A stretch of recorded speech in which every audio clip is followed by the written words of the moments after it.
WWE, Lakeville, AM 1100.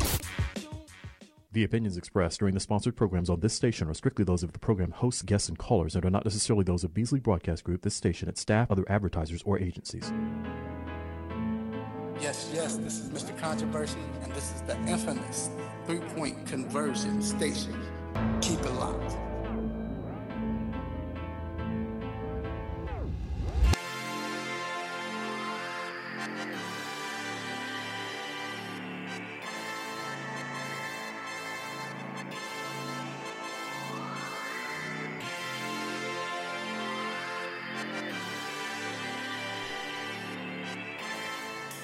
Yes, we are back inside the three-point conversion sports lounge. Saturday morning, all about sports. And I'm your host, Mr. Controversy. Did you miss me? What another Saturday morning. So much to get into. Championship weekend. Excited, but bittersweet. Football's about to end. I can't believe it. Man. Anyway, I'm still happy because there's so much to get into. So much going on in other sports as well. And of course, I'm not doing this by myself. We have the lovely Miss Crystal Dayan. She's in the building. Good morning. I got my man G. What up, G? Yo. Shout out to Dennis, or as we like to call him, the intellectual. My man, he's not in once again. But of course, he's not. We just put him in a rotation right now, and we'll decide what happens. Got my man. We talk about the pitcher, but I look at it as a backup quarterback that comes in and keep the team rolling. We don't miss any. We don't change the plays or nothing like that. We might put more plays in. He's Nick Foles. He's Nick Foles. My man, H.O. I knew that was coming. What up, Nick? I knew that was coming. But more importantly, I'm glad you switched the sport.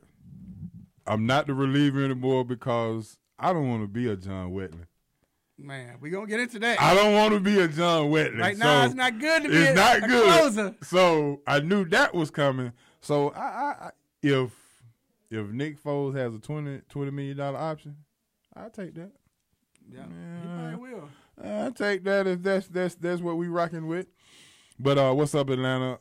Once again, another Saturday three-point conversion. Hey, hold on. No. We ain't going to say Nick Foles. Nick Foles is hot right now, but his pocket is. We talk about, well, I guess because he won a Super Bowl, I look at more like a Steve Young, because I don't think Nick Foles is going to be in the Hall of Fame. So I look at Steve Young. Steve Young in the building. Yeah. The lefty. Yes. I'm ambidextrous as well, so it's all good. But look, man, we got a great show ahead of you. Got so much to talk about. We're talking AFC Championship games. We're going to dissect those games. Also, we're not going to let this Kyrie Irving situation with Boston and him calling LeBron, we're not going to let that be swept under the rug. We're going to get into that. Also, we have Mr. Tate Takes, as we like to call him, Deshaun Tate from 92.9 The Game, CBS Radio. He will be in to talk college basketball. And also, we got we're going to get into NBA as well. We're going to talk about Boogie's first game back, how the Golden State Warriors look and what we expect of them. And then, with the hometown Atlanta Hawks, we might have a great coach on our hand. We'll see. Then we got Stop It, What's on My Mind, Quick Hits. Got so much to get into.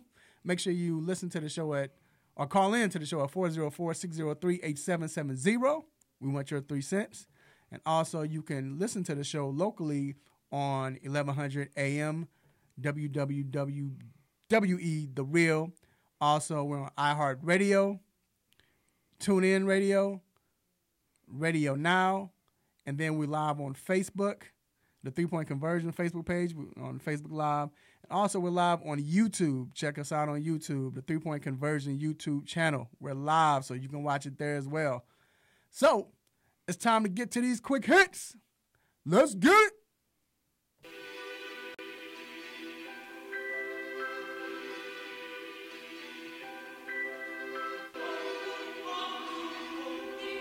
Shout out to Sharon Beats for the sick beats.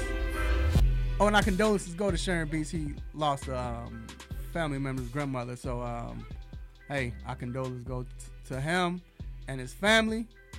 Hey, man, you're in our prayers, bro. All right, so multiple players. First of all, we all know about Manny Machado, Bryce Harper. What's going to happen with them? We're wondering. Spring training is approaching, and there's multiple players, including Chris Bryant and Evan Longoria. They're puzzled. They're wondering why aren't they signed yet. H.O., are you wondering this too? Like, these are big names. You would think, and I know the White Sox they've went in and offered him, I think it was $175 million. Right.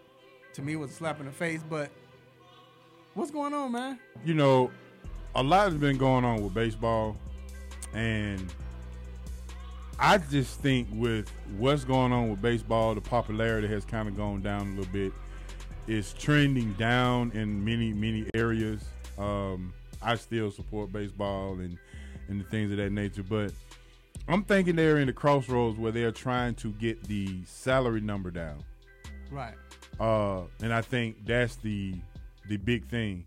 So with a number of 175 coming out for Manning first, you know, I'm thinking that they're trying to, because of the trending down, they're trying to get the salaries down as far as I'm concerned. So I think that's why the hold-up is the hold-up.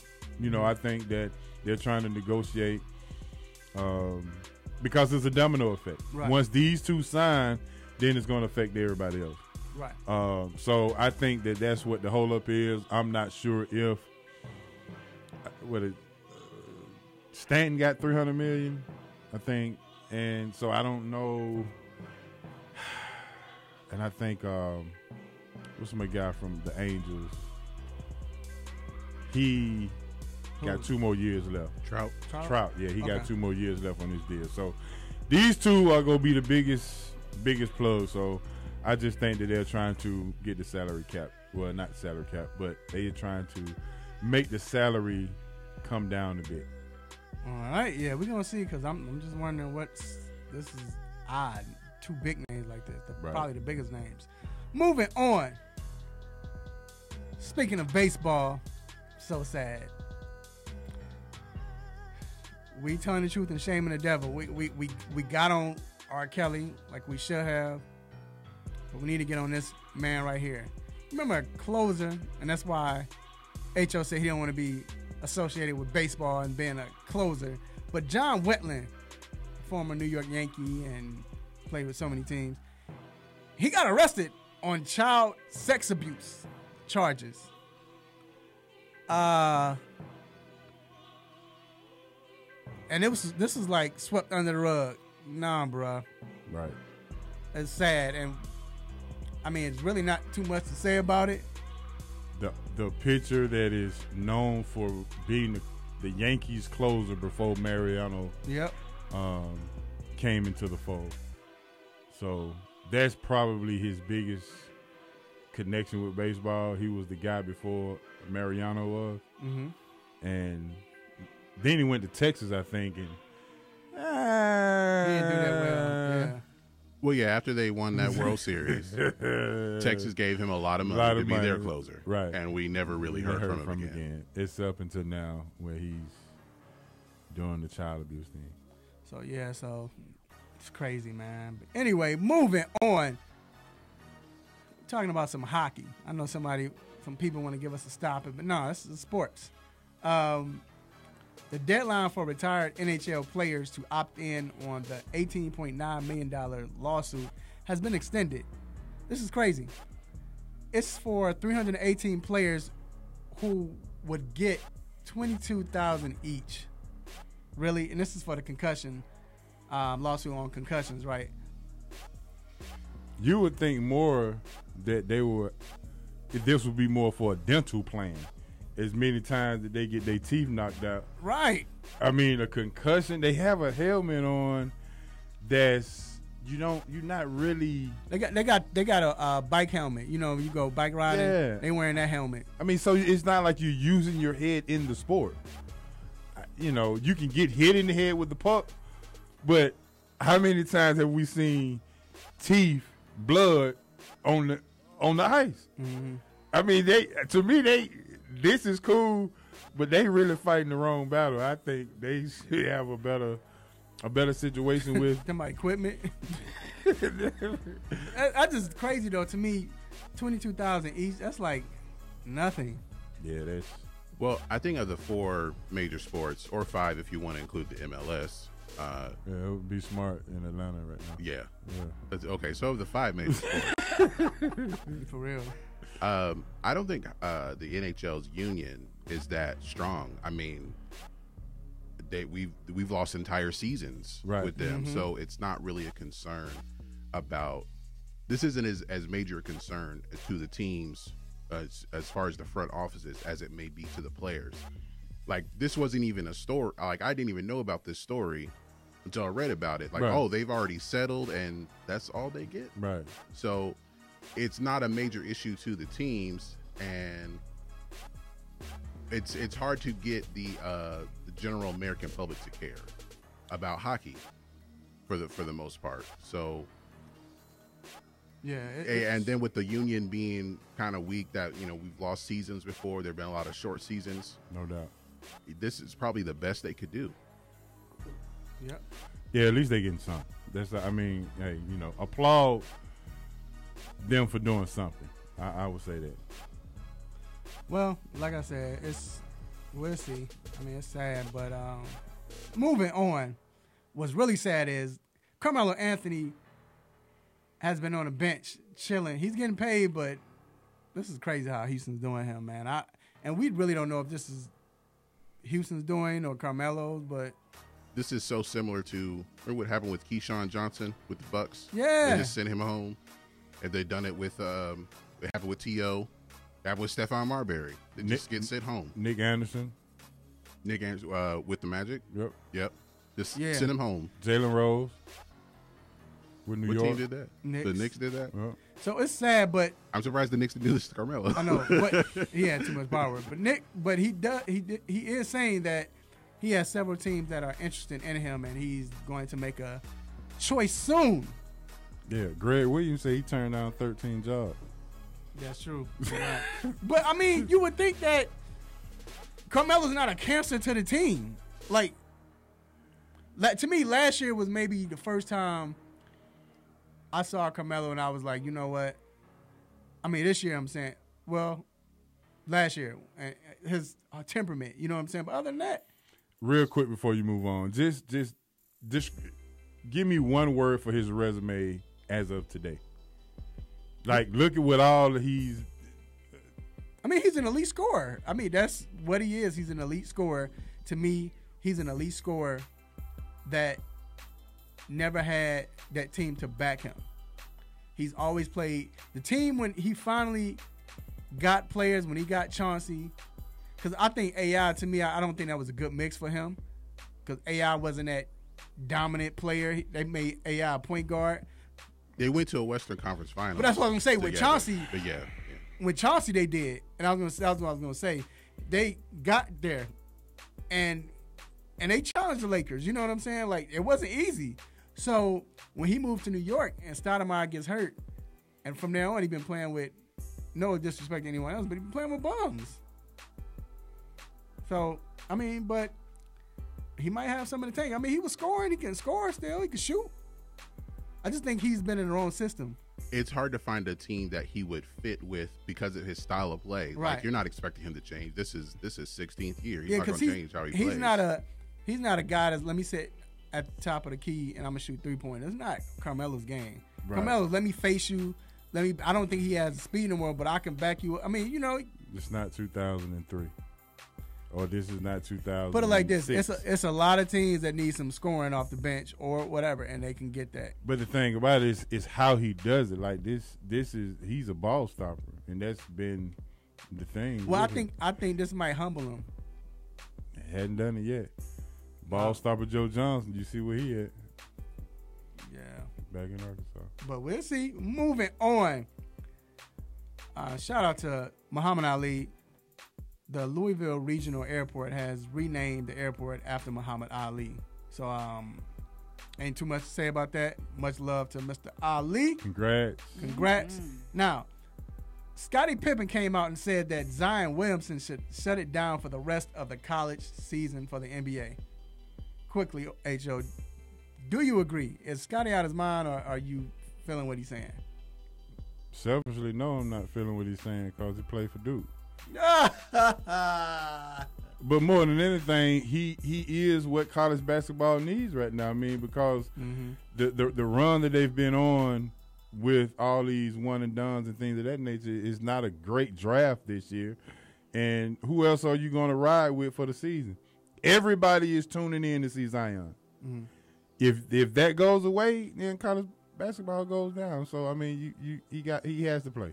Right. I understand from Scottie's point. He's just basically saying, like, you don't want nothing to happen to him. And the way your career is right now, like, you go number one, I mean, they might buy you a rocket, you know what I'm saying, for your, just to sign a deal with some endorsement or whatever. So I understand. But you're right. College needs this right now. We hadn't had that in a while. Right. And last but not least, shout out to the Hall of Fame former quarterback for the Buffalo Bills, Jim Kelly, got an MRI, which showed that he is cancer-free.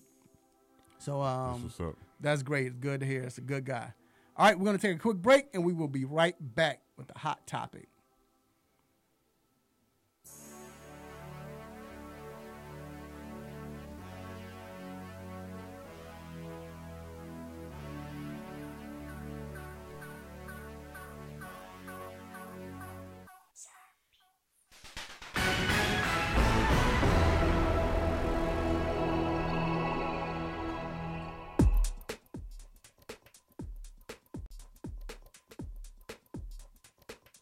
The Hawks are 14-30, and the Celtics are 20. The Georgia Tech men's basketball team are back home against the Louisville Cardinals today at 4 p.m. The Georgia State travels to Alabama to play Troy in an effort to extend their winning streak to 8 in a row and for their 15th win of the season. Manny Pacquiao will face Adrian Bronner tonight in the ring for the welterweight belt. Make sure to follow the 3-Point Conversion for exclusive Super Bowl coverage and all your major sports news updates. It's where fans' opinions matter.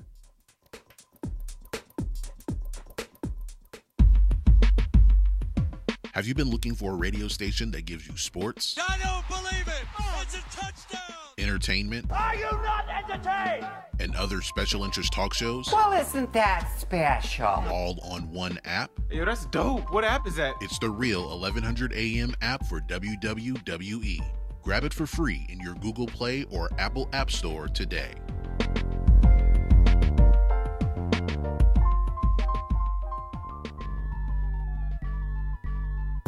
What's up? This is Chris Tucker for the 3-Point Conversion.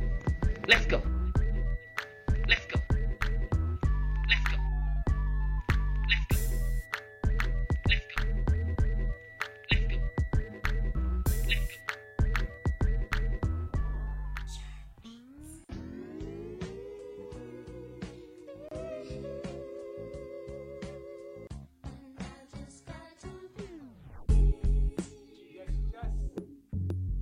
Let's go. Yes, we are back inside the 3-Point Conversion Sports Lounge. It's your man, Mr. Controversy here. Chilling with my man, H.O. Yeah. And this next segment, the hot topic, is brought to you by Seneca's Barbershop, located on Chapel Hill Road, 3000 Chapel Hill Road, Suite 206, Douglasville, Georgia. Make sure you check them out.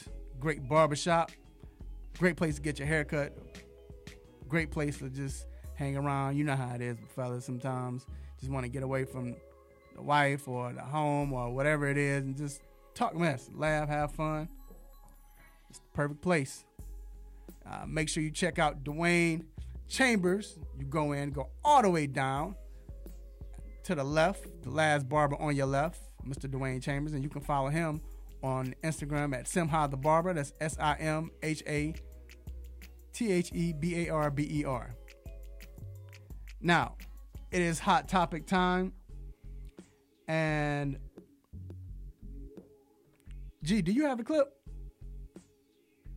All right, we're gonna play this quick clip, and just real quick, briefly, then we're gonna get into this hot topic. Go ahead, G.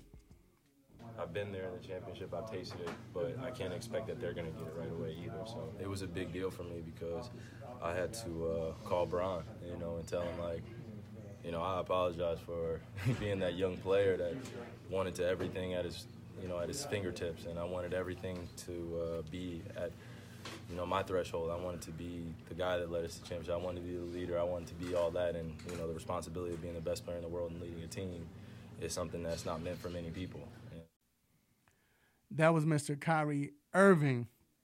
So it was a situation where they were playing Orlando Magic, and it was the last few seconds of the game, and I think they were down by 1, and they were taking the ball out, and I think Jaylen Brown took the ball out, and Kyrie was at half court, waiting to make a move, but Jaylen Brown decided to pass the ball to Gordon Hayward.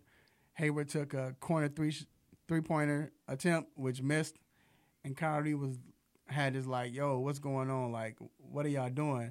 And it seemed like they ran the play too fast, and he was expecting to come in and get the ball. And after the game, as soon as the game ended, Kyrie had his hands up, talking to Gordon about, I guess, discussing this is what we should have done and everything like that. Gordon actually took the ball out.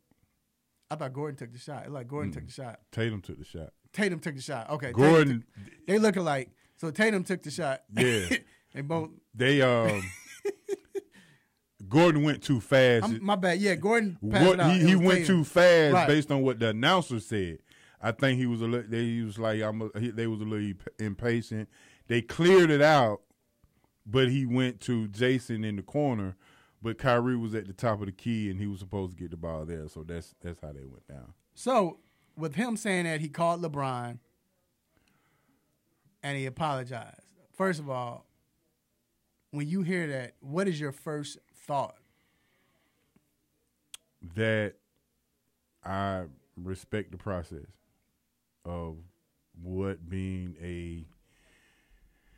a guy who has his team, what it means. Mm-hmm. I mean, a lot of times in Cleveland he took the last shot. But him going to Boston, you figure that this is his team. Anytime we get down to this level, this is what I do. If we looked at Boston last year, they played great as a team, right? But they didn't have the best player on the floor. And a lot of times he's the best player on the floor, so they could not close without him. If they had him to close games, then that's pretty much what he's saying. He's known for a game winner in the championship against Golden State. We've seen him have many game-winning shots. So, in the clip you heard him saying that, I've tasted this. I've been here. And the young guys, maybe they'll get it. So, it's a lot that you can really look at this and just be like, it's a lot of hidden messages, subliminal messages, and things of that nature. So it's a lot to talk about as far as this is concerned. Yeah, I mean, I took it as he understands now, like you stated. It's just the fact that I've been there where, you think you know it all, you think you know it, and but now it's like, it's part of growing up. And to me, when I'm thinking about this, the only way he could have grew up with something like this is go through it. Now he's gone through it. Now that you understand because he understands the side of, all right, I know why you were upset at me, and I know I was doing some things selfish, being selfish here. But now how do you handle knowing that they're not doing it the correct way? How do you respond? How do you keep the morale up, but yet still teach? And can you do it with these young guys on this team? You know, and that's Kyrie has been known to many people have said he's kind of weird in his thinking. You know, we flat. The earth is flat and things of that. I mean, a lot of things gets taken out of out of context. But I think even a week or two prior to all of this happening, we was looking at the situation where LeBron has been hurt. The Lakers have been kind of, not being up to par. And LeBron was kind of feeling like, I wish I had that number 2 guy still. Right. You see what I'm saying? And not even to mention when Kyrie called LeBron, guess who he was eating dinner with? Kevin Love. Mm-hmm. So was LeBron apologizing to Kevin Love for leaving Cleveland? Or what's that conversation like? So a lot of times I think behind the scenes, we all may think and feel that players don't respect or jive and rock with each other. But I think in all, I think there's a genuine respect for players who get it. And I think once you get to that upper echelon, you get it. And I think that's basically what Kyrie was trying to do. But I think that's up to Brad Stevens and his coaching staff to try to help blend that mix in, because you got to understand these young guys got to a level last year where most young guys don't get to. Right. They went all the way to the Eastern Conference Finals. Yep. So now you telling them to pull back down, right, to lower your play, lower your minutes. And so they got to battle that. Terry Rozier reportedly asked for a trade earlier in the season. Jaylen Brown not happy with his minutes. Boston still haven't figured out, how to blend Kyrie and be the best team and then have the best player on the floor at the same time. So it's a lot of moving parts in Boston that just not settled yet. Right. And, we still got the All-Star break, trade deadline, and that's going to be one of the big keys. And I love to hear Joe talk about if they have to make a move to try to get this situation straight at some point. Because I've said that they have too much. I think it is a time where you can have too much talent because it's different. Now, when you look at the Portland Trailblazers, I think it was 99-2000 year, Portland, they had a lot of talent. I mean, you think about it. They had Scottie Pippen, Rasheed Wallace, Greg Anthony, Detlef Schrempf. Oh, you talking about the Jailblazers? Yeah. Who else they had? They had Steve Smith. Yep. Stacey Augmon. Oh my, yeah. I remember that. One more person they had was like. Didn't they have Stoudemire? They had Damon Stoudemire. Was Cliff Robinson still playing? He went on that team. He wasn't on that team. Okay. Damon Stoudemire was on that team. Bonzi Wells. Yeah. Bro, like that team was stacked, but they were able to get to, and they got cheated. They should have got to the finals. But it's different because you had Scottie had been in the league 11 plus years. Steve Smith had been in the league 9 plus years. Yeah, they was all not. They were not Anthony young. had been in the league 7 plus years. But this team right here, Kyrie is still young. It's just the fact that Kyrie has experience because he's played on a championship team, right, and been to the finals. But when you think about it, this team is very young. Gordon Hayward is still young. But look at Tatum, look at Jaylen Brown. I even asked the point guard, the backup, Rozier. I asked Rozier, go to our YouTube channel or wherever you want to go on there. I asked Rozier about it. And he said it's a lot of teams, a lot of players that feel like they can get their shot. That's what he said. And you can't have that when you have young players. Like, right. I think because everybody feels like, look at a young Kobe. Even though Kobe was so focused on winning the championship, but he still wanted to do it in a sense, a certain way, which the team didn't need it. You know what I'm saying? And that's youth. I get it. But how is Kyrie going to now gather everybody around? Because how did they take this? And then, of course, the media is making it more than what it is. But like Charles Barkley said, he felt like Kyrie threw him under the bus. Threw his teammates under the bus. Yeah, that's what I'm saying, his teams, right. So how does he come to his team and get everybody on the same page now? I don't know about throwing them under the bus. I mean, you can obviously look at it that way. But, I mean, when he had 38 last night, I mean, he bought 38 and 11 assists. Then a couple of nights before, he had a career high 18 assists. Right. Winning cures it all. Winning cures it all. And I think that somebody going to have to listen. I think that Brad Stevens has to help this situation out as well. Hell, he's young. Mm-hmm. He's still a young coach. But I think they figure this thing out. I'm not sure about throwing the team under the bus. I just think that it was a very open, genuine situation where, the light bulb comes on and you just, hey, man, I get it. Right. I get it. So it's we'll see. I just say we'll see. Still not sure if they figured it out as far as when Kyrie takes over or when they need to play team ball. It's almost like the Kevin Durant Golden State. When do you just let KD just go one-on-one, isolate? But then you wearing on the fabric of Clay may not get off because the ball don't move now. Right. So that's a challenge. So, and I'm sure we're going to get to Golden State and Boogie, later on in this segment.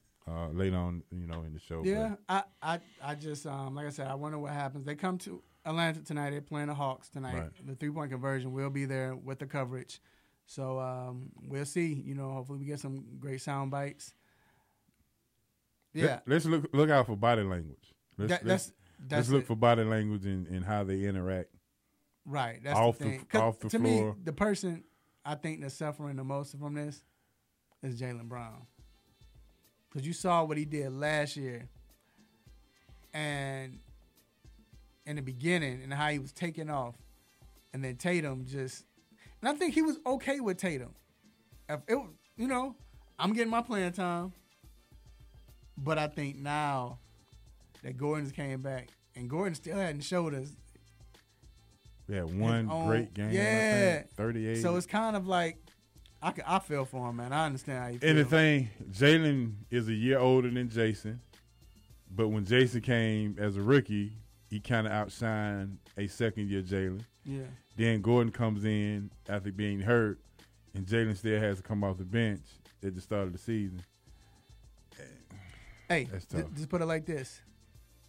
This is why teams need veterans on the squad to help with situations like this. Old veterans probably not even playing, but just that's what they need. But look, we're going to take a quick break, and we will be right back.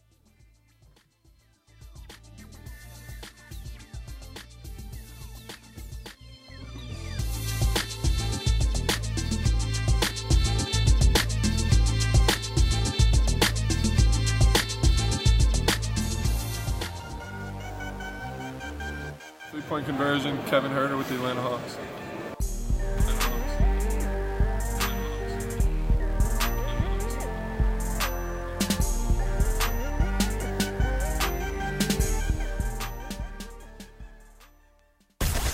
Tune your radio. Tune in. Now. You can tune in to this radio station on any smartphone or tablet. iPhone, Android, BlackBerry, Nokia, Samsung, Windows phones, or whatever you have. Download the free TuneIn app from your phone or tablet's app store. Tune in with music, sports, news, and comedy. From over 70,000 radio stations around the world, including this Beasley Broadcast Group station. Check it out at TuneIn.com. Or your app store.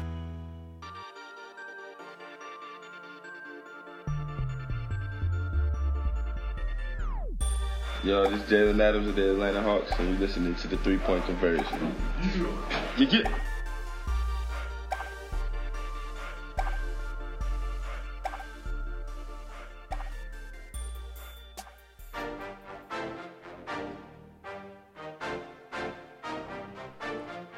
right, we are back inside the 3-Point Conversion Sports Lounge. It is championship week. The first game on Sunday, the LA Rams travel to New Orleans to play the Saints. Man, we saw the first matchup. Looking at the game, first matchup, it came down to that. What was it, a fake field goal that the Rams pulled off? They tried to pull off. Mm-hmm. And from there was catching, and that was the play of the game that lost the game. Right. Gurley wasn't used as much. No. They had Cooper Kupp.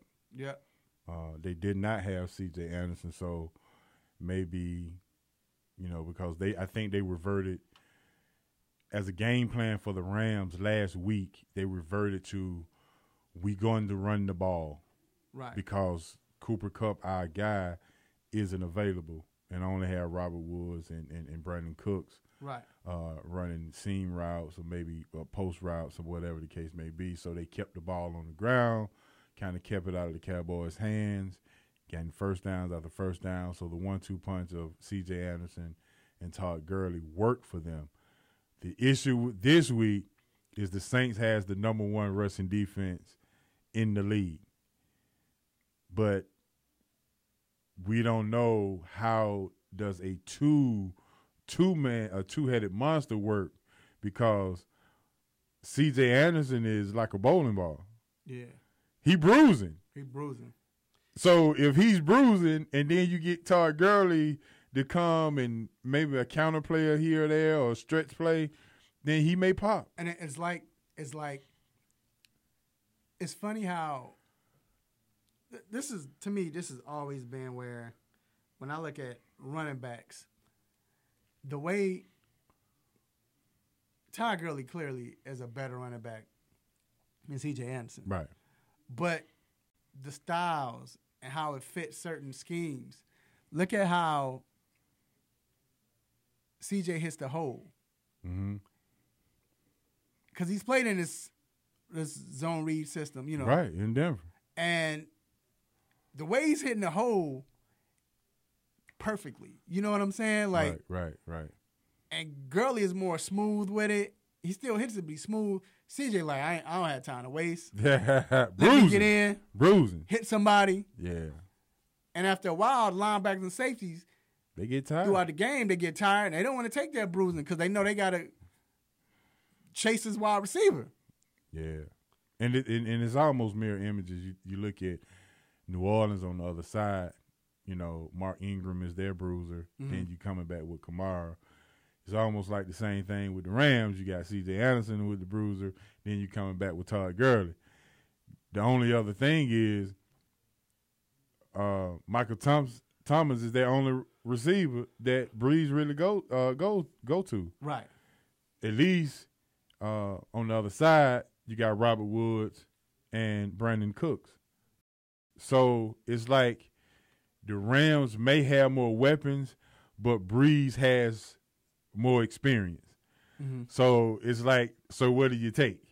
Is it going to come down to, or how effective would Taysom Hill even be, because he was game changer last week with the fake punt against the Eagles, which, significantly got the ball rolling for them to propel to a victory. So using Taysom Hill in some kind of quarterback or a fake punt or however the case may be, I mean, the game is basically even on paper. You just got Breeze as far as the experience. They're at home. Besides Seattle, I think the Saints get more false start penalties and things of that nature, offsides or whatever, on the opponents than any other team in the league. So it's going to be very, very interesting. Now, this is what I want to focus on. When I'm watching the game, I'm focusing on when you look at the Saints. The Saints have Michael Thomas. You look at the other receivers, not really. The fact that Ben Watson is not playing is going to be huge. I think that's going to be big because of experience. He's played with Breeze the whole season. So, but Talib is back now. So you know Talib is going to be playing for the most part. He's probably going to be shadowing Michael Thomas. Why wouldn't you? Right. Yeah, we know Peters can't shadow him. Peters can't, no. Yeah. But the thing is, the linebackers, I think that's the biggest, I guess, difference. And the fact that now, who's my man that came? I can't think of his name right now. For Jacksonville, the linebacker that came. Oh, yeah. Went to Florida. That came. Fowler. Fowler, yeah. So he wasn't there the first game they played. But still, I don't think that the Rams linebackers can run with Kamara or, even sniff out a screenplay. They don't have the speed. And I think that's where the Saints can dominate. But, of course, we know if they get pressure. Last game, I don't think Donald affected Breeze. I don't think he affected him like that. So, can we see Sue step up? Because I think Sue is the X factor now. Because if Sue plays a great game, then you kind of have to, okay, do we want to double Donald or a double? You can't double both. Right. You know what I'm saying? And then if they start doubling both, what does that call for? A blitz. Now you got open lanes for the blitzer. So it's a chess game, man. It's a chess game. I just feel like the Rams right now, they can't make mistakes. We've seen all season, if you make mistakes with the Saints, what happens? The Saints win. When you look at the Saints' losses, Dallas didn't make any mistakes. When they played them? Right. You know what I'm saying? I mean, this was a long, long time ago, but I know it was game one. But the Buccaneers, oddly enough, didn't make any mistakes when they beat them the first game. It's all about mistakes. So you can't make mistakes against this team because Sean Payton and this experienced team, they know how to capitalize. I think another thing we got to look at is the Saints got out to a 21-7 lead in the first time they played, and which forced obviously the Rams to get out of that run game, and so that could be a significant ploy for the Saints to try to get out.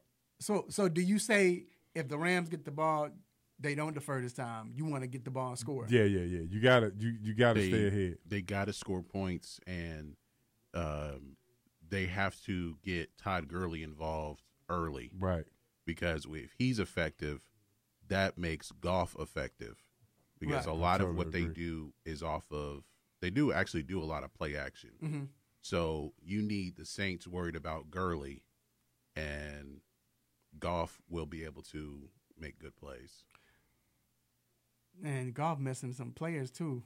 Like, he didn't have the receivers he had, but at the same time, like I said, if they're not playing from behind, and it's weird to hear about a team that in this day and age that had the ability to put up points, mm-hmm.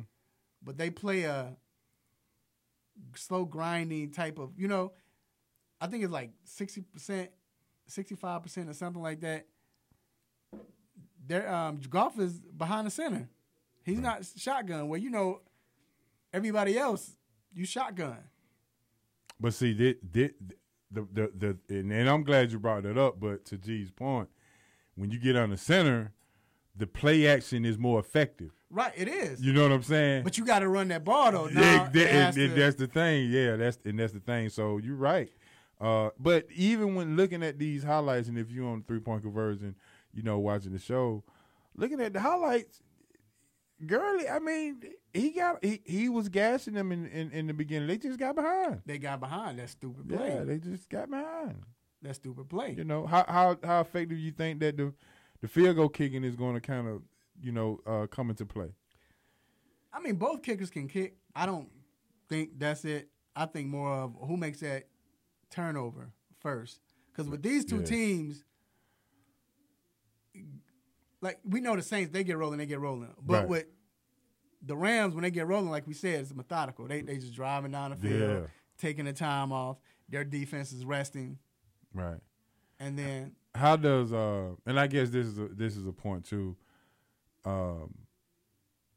You know, the Saints play the Falcons twice, and they run this same kind of offense. Does that help them in some way prepare for the Rams? I mean, because, you know, when you look at it, the zone blocking is the zone blocking. Right.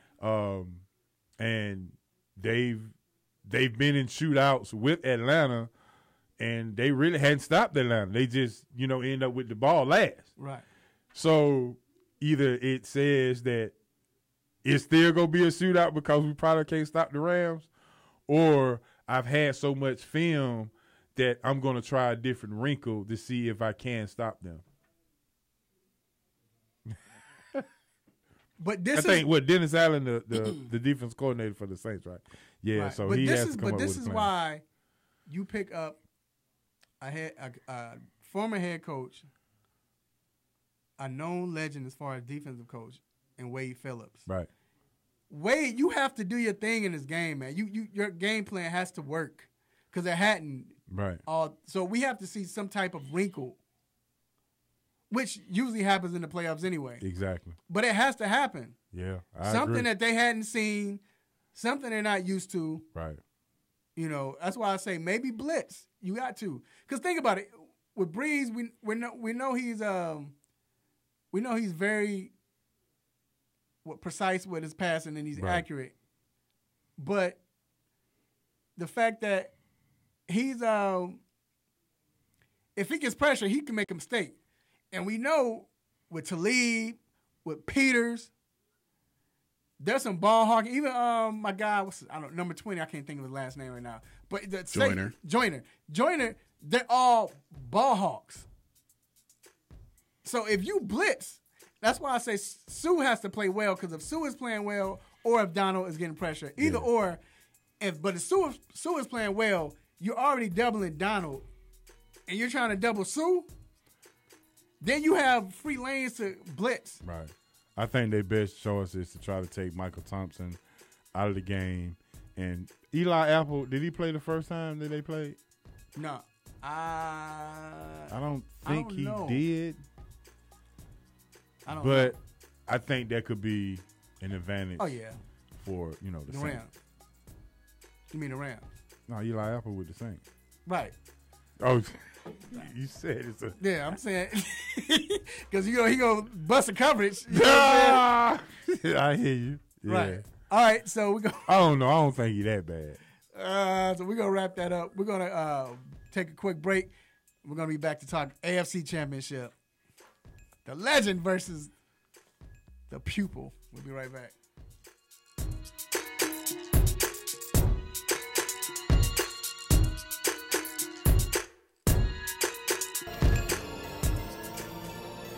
Hey, this is Gary Payton. Y'all listen to 3 Point Conversion Radio. It's the bomb.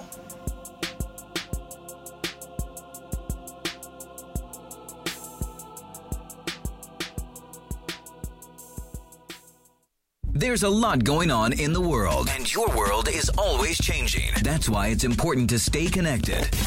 The latest news, the latest entertainment, the newest music. If it's in the air or on the air, it can be in the palm of your hand, wherever you are, with the iHeartRadio app. iHeartRadio. Over 1,500 live radio stations from across the country, and over 15 million songs to create your own custom stations. Text IHR to 45495 to download the app or listen at iHeartRadio.com. Standard text and data rates apply.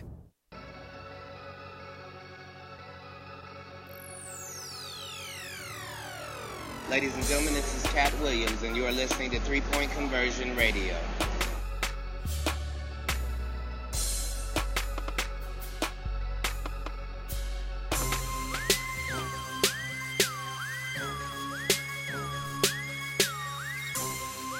All right, we are back inside the 3 Point Conversion Sports Lounge. The late game for Sunday is the legend, probably the myth, Tom Brady and the New England Patriots traveling to Kansas City to face those young Chiefs. A lot of people say they don't believe in Andy, H.O. Yep. A lot of people say Andy always messes up around this time, G. Is this finally the time that he gets over? And before you say that, I want to say this. Let's keep in mind, and I've been saying this, he hadn't had this amount of talent on those past teams. Can we agree to that? You all agree with me, right? He hadn't had this much talent at quarterback. No, he hadn't had as much talent at receiver. I think he's had the talent at quarterback. He's had the talent at quarterback. Yeah, he's had it. Who, McNabb? Yeah. McNabb was good, but McNabb who was he very throwing good. to? Who was he Freddie throwing Mitchell? to? James Thrash? Terrell Owens. For a year and a half. 1 year. A year and a half they had Terrell Owens. But you asked they made a Super Bowl. They made a Super Bowl when he year. had receivers. Right. So what I'm saying otherwise, is James Thrash, Mitchell. James Thrash. That's what I call him. Who was the other guy? Ty Pinkston. Stop it. Like he only weapons he had was Donovan McNabb and Westbrook. That's it. So now last year you had Kareem Hunt. That was it. I don't think McNabb was what? I don't think he is as talented as this kid. No, we're not saying that. Well, no. We're not saying that. But I'm saying he had talent at quarterback. Right. I said as much talent. That's what I'm saying. But I'm saying McNabb really got him to the NFC Championship all those years. It was McNabb's play. It was just the coaching and talent, I would say more so talent. Talent, if you don't have talent, it can only get you so far, man. Yeah, but I mean, it's football. Just scheme it up. Nah. Scheme. But I understand, but if it's scheme, if you're playing against another great team, you have scheme. If I have Terrell Owens on one team doing the same scheme against this defensive team versus Ty Pinkston, T.O.'s going to win that battle, going to do better for that scheme. And that's what I'm saying. Like they just didn't have talent. But if he got to a certain level with Pinkston, then you can only go so far, man. Right, but you weren't even supposed to get that far. And that's so what I'm saying. the scheme worked until a certain point with it. That's why I say with talent, right? And I think that now with Kansas City, they have the talent. There's no more excuses for Andy Reid. I don't think people were giving him excuses anyway. I was saying they don't have talent. Listen, lack of talent is not an excuse when you can make moves. You know what you need, so make the move. No, you're right. So don't tell me I'm this and this and that.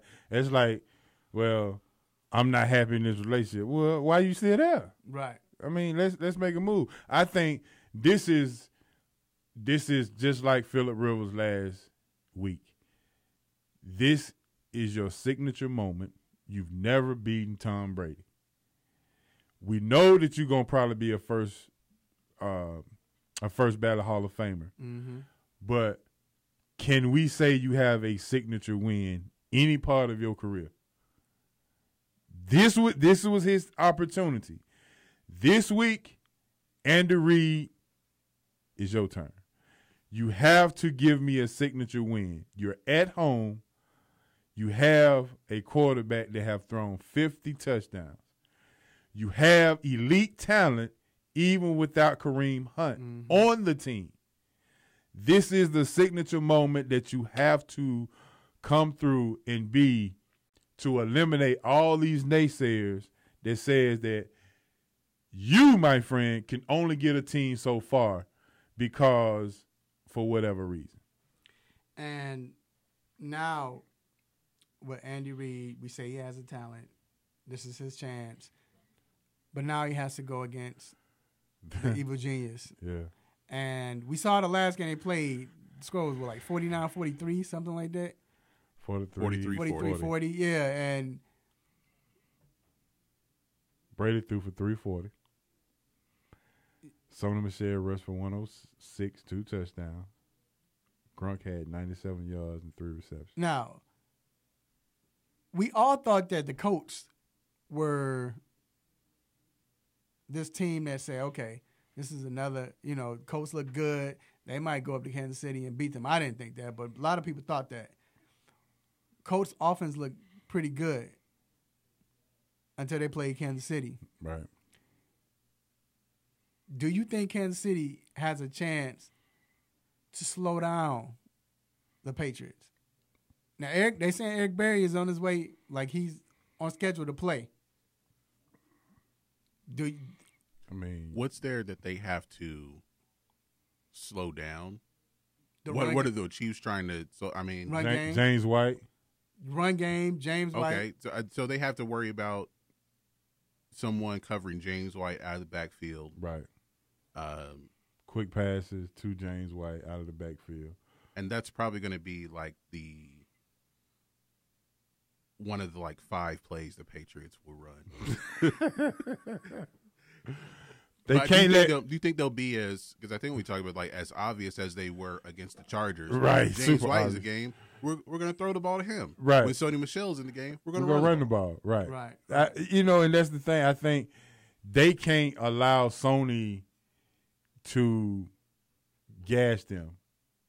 Mm-hmm. I just think that run game, because he can't go downfield. He ain't got nobody to throw the ball to. I mean, he can't. It's dink and dunk the whole time. And see, right, and that's my point, is the fact that the Patriots, man, they so gangster with it. To me, that's why.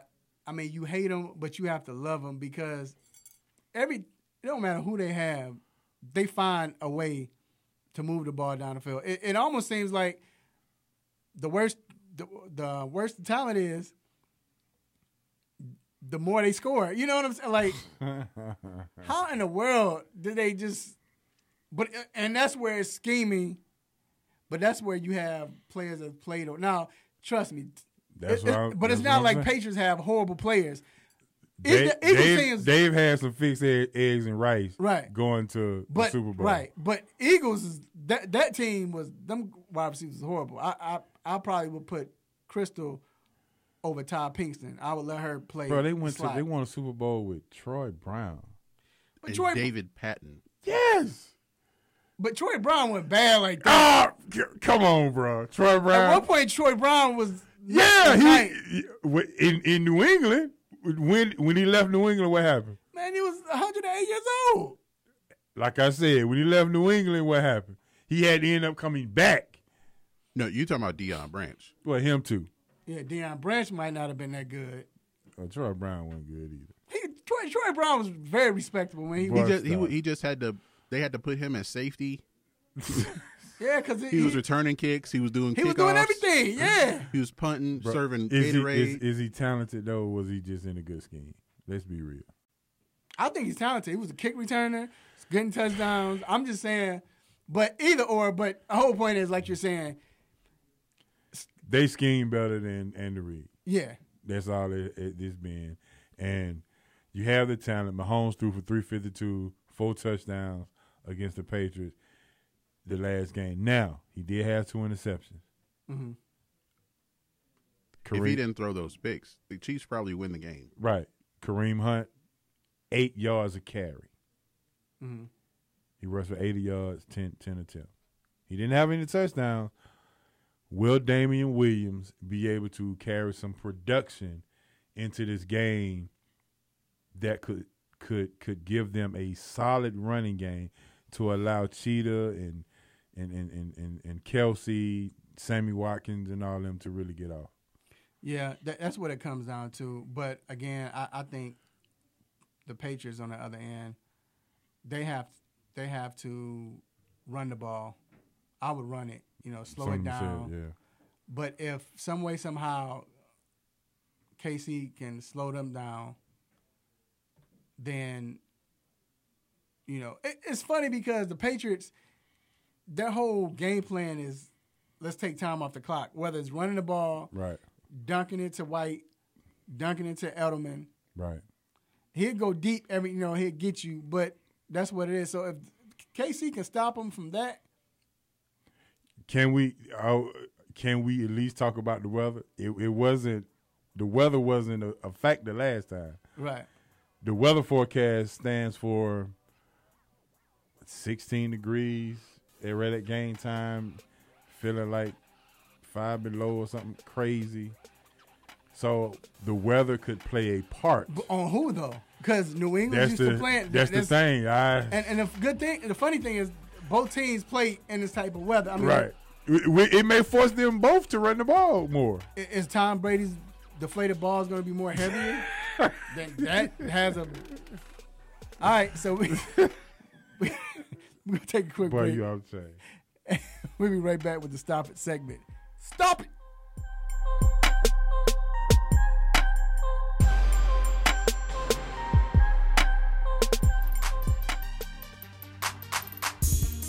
This is Leilani Mitchell from the Phoenix Mercury, and you're listening to the 3-Point Conversion. 3-Point Conversion. 3-Point Conversion. 3-Point Conversion. 3-Point Conversion. 3-Point Conversion. 3-Point Conversion. You are tuned into WWE Lakeville, AM 1100.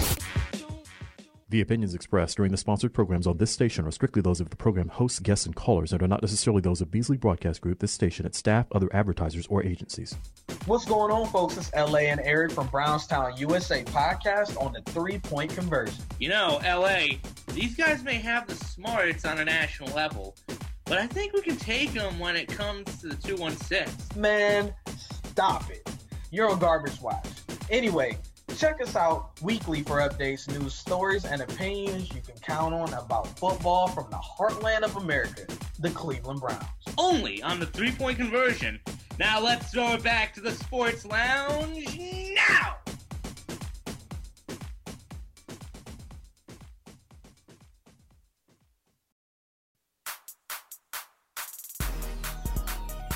Hey, what's going on, sports fans? It's the 2018 Battlegrounds champion, Damian Adams, from The Real Deal with Damian Adams. Now, you can catch my show weekly on the 3-Point Conversion station on Spreaker Radio. But for right now, I'm doing what everybody else should be doing, and that's listening to Mr. Controversy and The Intellectual in the 3-Point Conversion Sports Lounge.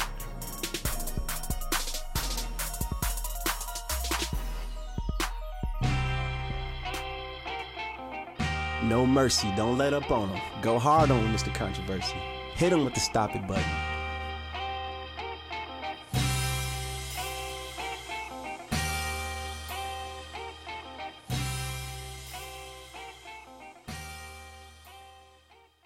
All right. We are back inside the 3-Point Conversion Sports Lounge. It's time where we love to thank our family and friends and everyone who is supporting us. We appreciate you supporting not only the show, but the 3-Point Conversion company itself. And now it is time for the most infamous, the most famous Stop It segment. Let's get it. Stop it, stop it, stop it, stop it, stop it, stop it. Stop it, stop it. Yes, S-T-O-P, new word, I-T. Stop it. Stop it. Get some help.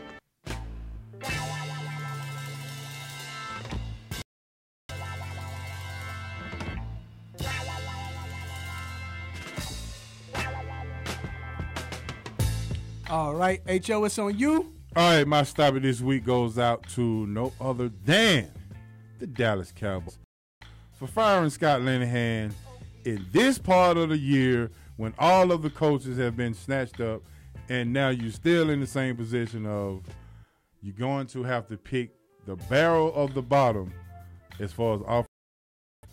You had an opportunity to bring in someone like a Cliff Kingsbury. He could have just taken that job instead of being in Arizona because he's from the area. Hold up, I got to give you a stop it for suggesting Cliff Kingsbury. Yeah, you're a Dallas fan though. That's why.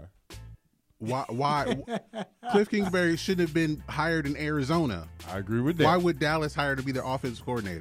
Option. You don't even have option now. What options do you have in Dallas now?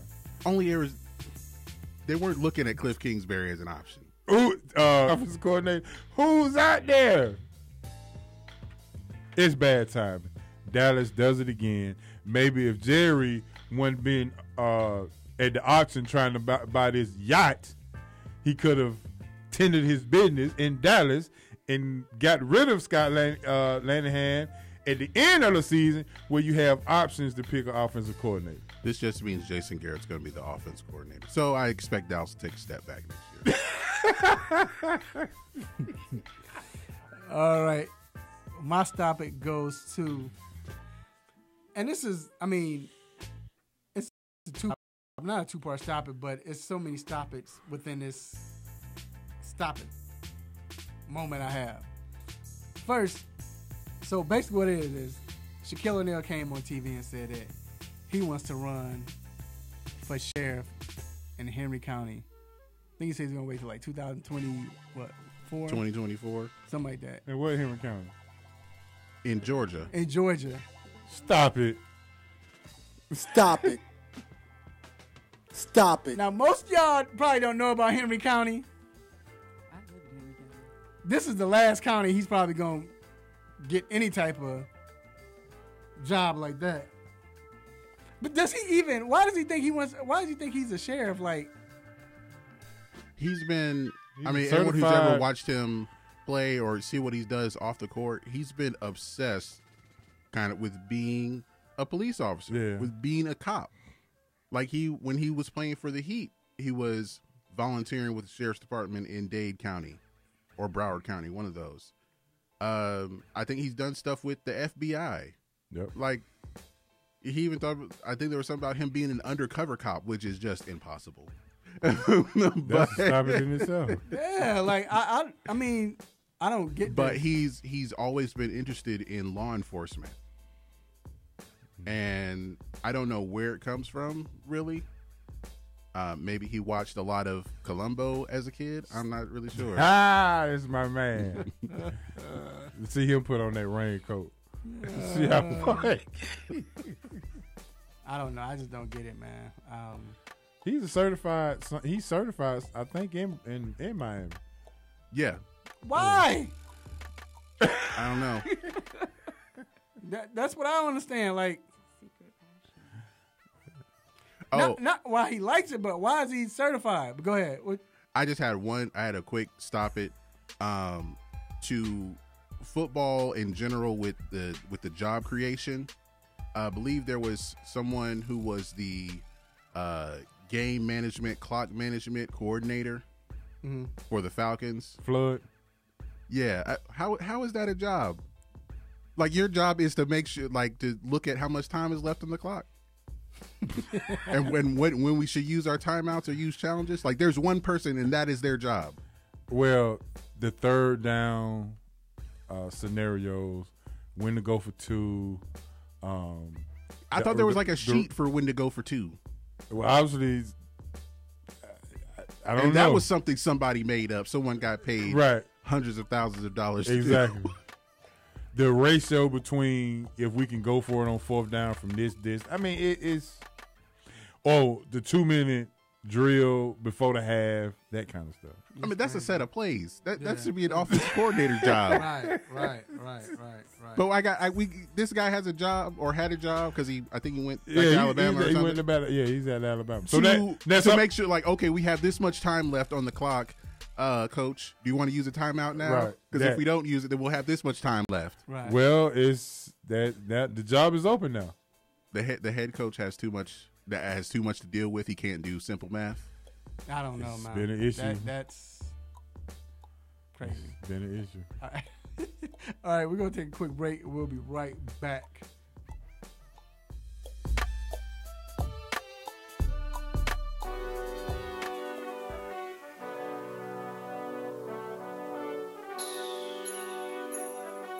Let me break down to y'all what's so dope about the three-point conversion. First of all, everybody is a fan of the game first. Second of all, everybody is a student of the game second. And third of all, We're the average sports fan, just like everybody else. We're not coming in here, walking with our nose tipped high, acting snooty, acting brand new. This is a grassroots organization. Bar none. The 3-Point Conversion, where fans' opinions matter. Be sure to visit the website, www.the3pointconversion.com. Get your fix, get your articles, multimedia, and everything else that you, as a sports fan, need. So again, the3pointconversion.com. It's where it's at, man, where fans' opinions matter.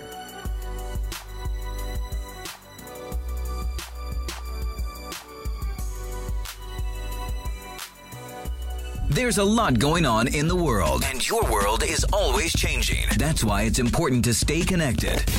The latest news, the latest entertainment, the newest music. It can be in the palm of your hand, wherever you are, with the iHeartRadio app. iHeartRadio. Over 1,500 live radio stations from across the country, and over 15 million songs to create your own custom stations. Text IHR to 45495 to download the app or listen at iHeartRadio.com. Standard text and data rates apply. Hey, did you know The Real 1100 AM is now on Facebook? Man, that's right. You can catch all your favorite shows on The Real 1100 WWE Facebook page. It's real, y'all.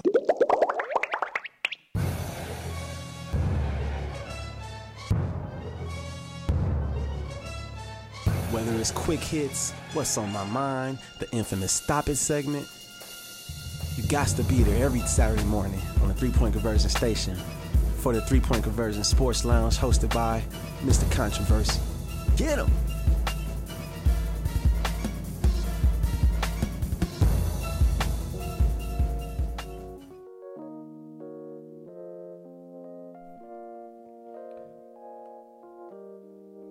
All right, we are back inside the 3-Point Conversion Sports Lounge. What you got going on today, H.M.? Well, my Duke is playing 6, and got to fight tonight. Big game. Yeah. They play Virginia. Trey Jones is not as hurt as first initial thought. He has not been ruled out of this game yet, but probably would not play. So Cam Reddish is back in the lineup. It's at home. Game day is there, so that's a big thing. Then, of course, the fight tonight. And try to stay dry. You know, it's horrible weather out there. Ugly out there. What you got, Miss Crystal? Well, I'm going to go hit the gym, back in the gym, work out when we get done here, and the fight tonight, absolutely, and stay warm, absolutely, warm and dry. G, what you got going on tonight? Well, it looks like I'm going to be at the State Farm Arena to cover the Hawks versus the Boston Celtics. And you can follow all the updates on 3pointconversion.com, the Facebook page, the Instagram, the Twitter, the MySpace, the Friendster page. Yeah, I'm watching the game. I'm not doing anything tonight. I'm gonna check out that Duke game also. And I want to check out who plays tonight. It's the NBA game. Oh yeah, it's their primetime Saturday. It's Houston and look it up. I forgot who's playing. But the Philly, I want to see Philly play. I want to see Philly. They're playing OKC. Philly and OKC plays today at 3:30. Yeah, I want to watch that. The Lakers and the Rockets will play tonight. Nah, I'm good. Well, I want to see what James Harden does. So that's about it. But other than that, he's going to hit 60 soon. He scored 58 and 57. Right. I think he might go for 60. And speaking of the Hawks,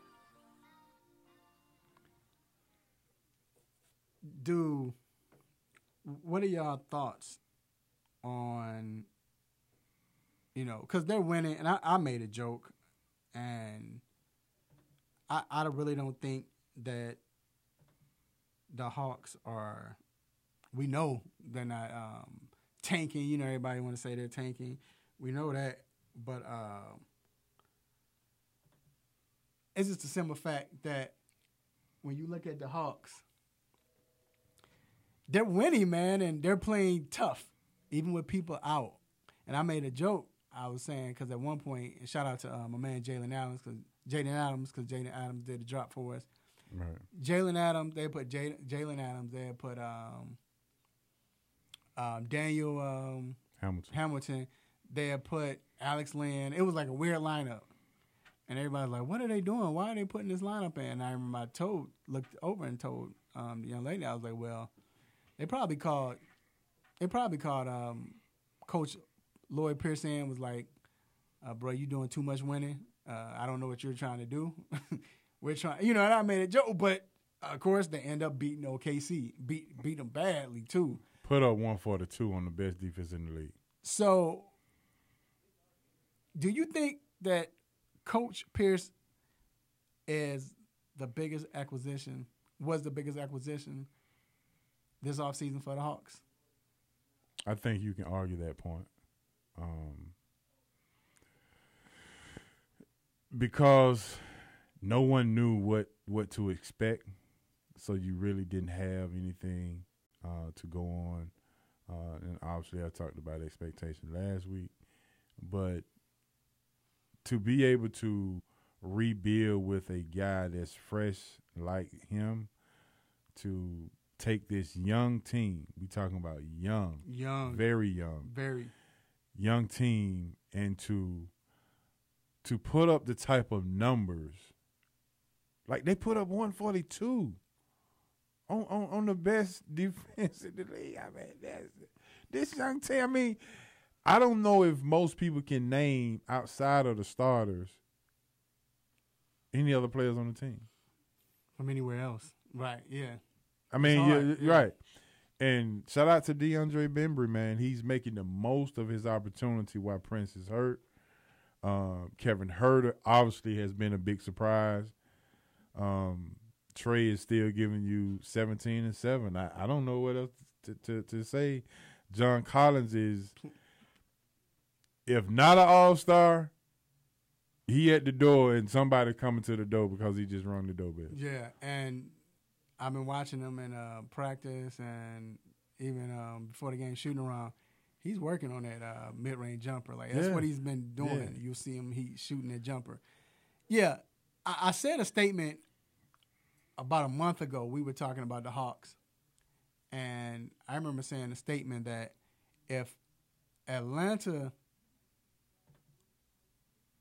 when they got Pierce, and this is a young team, and it looked like the team was getting, which you understood it, we were young, but I said, right.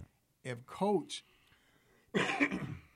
get to the point where he start yelling at folks and show people, that, we're not standing for this. We're not. I know we're learning, but we're not standing for this. Put his passion in it.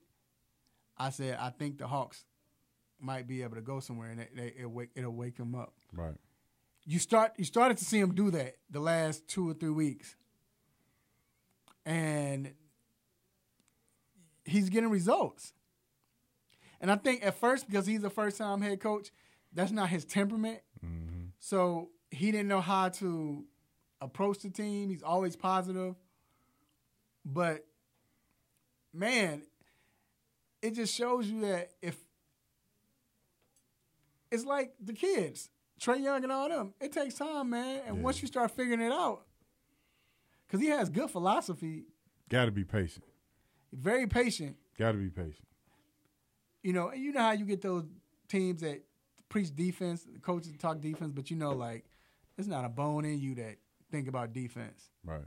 And he always talking defense, but you're starting to see it, man. They hustle. That's what I like about them.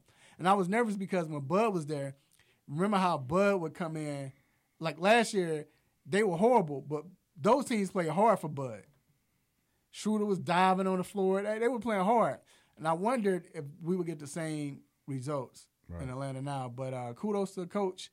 I think they got their guy, and I know you were saying that the Hawks shouldn't have came in and they shouldn't have start it over. But it looks like this might be working. It might be. It might be. Yeah, but let me tell you that who I think that will work and is going to work, I sat and watched them Golden State Warriors last night. And Boogie made his debut with the Golden State Warriors. I don't know if you all watched it, but when I say I was impressed, I mean, he got 2 fouls in the first 2 minutes. 3 minutes. Yeah, something like that. He fouled out. Yeah, he fouled out. He only played 15 minutes. Yeah, and it was funny because that's what they said they wanted him to play 15 to 20 minutes. But he looked good, man, physically. Yeah. He the fact that he was hustling down the court, you know how most players, when they come back from that type of energy, you kind of think, they worry about the leg and, they're scared to make cuts. He was dunking. Right. He was cutting. He was moving. The fact that he could shoot threes, but then you saw him down low posting up. Like, what type of dynamic you think this will give the Golden State Warriors? A very good dynamic because now you have another person to worry about on the outside the 3-point line. You also have another person to worry about in the post where they wouldn't get any kind of points because Damian Jones got hurt, so you wasn't getting any kind of post presence. Defensively, obviously, you getting some fouls. You said fouls? Yeah, because he's able to. I mean, he's able to be tough. He's able to be tough and rugged. And I think he had 6 rebounds last night. A couple of those led to, easy points. So you're getting outlet passes. You kind of getting a lot with this. The biggest thing I notice is what's going to benefit the Warriors is the fact that now he was doing a lot of screens, for the play. That's what all they do. But now you have another player that will set up the screen, but still you got to watch out for him to shoot the 3-pointer. Yep. Well, it's just like one of their, like when Kevin Durant first got there, like they would do if Steph and Durant ran the pick and roll together. And now if it's Boogie and Steph or Boogie and Durant running the pick and roll, it's like, how do you defend something like that? Because they were running it, and what happened was it would be Draymond. Draymond would have the ball. You would see either Durant or Steph, whoever was in the game, and he would set that pick. And then his man, the big man, would lay off of him, trying to, just stay home, whatever. And then Boogie had this open shot. And I think he made like 2 out of 4 or something like that. 3 out of 5 or something like that, I think. But it's a different dynamic. But then he's able to cut to the rim or post, keep the small guy on him, like I said, and go to the post. It's so much this team can do. The first 2 points he scored was a dunk. Yeah, off that dive right, to the basket. Right. And like I said, it's spacing, and it seems like the biggest thing was that I hadn't seen in Boogie. See him smiling, excited. See him laughing, pointing to the bench, and I think that's the most underrated facet of Golden State's game is the camaraderie. Like this team, we saw what happened with Durant, and we saw what happened with Durant and Draymond, but this team truly likes each other. Like they have fun with each other. And I think that's part of why he wanted to go there. And now you're going to see probably a different side of his personality because now he has the opportunity to play significant basketball, meaning going to the playoffs for the first time in his career. Playing significant basketball the first time since he was at Kentucky. And he's not the focal point. He doesn't have to worry about that. All right. I think Durant loved that, and I think that's why Durant now is like, all right, it's time to get out. Because I think now he wants that, but hey, this is a win-win-win situation. I thought, when I first heard it, I'm like, I don't like this. But just looking at them, man, I really enjoyed them playing with each other, man. It was a sight to see, and I don't know if anybody gonna beat them. We'll see. Well, depends on who Carmelo goes to. I'm just kidding. All right, we're gonna take a quick break. We'll be right back talking college basketball. Keep it locked.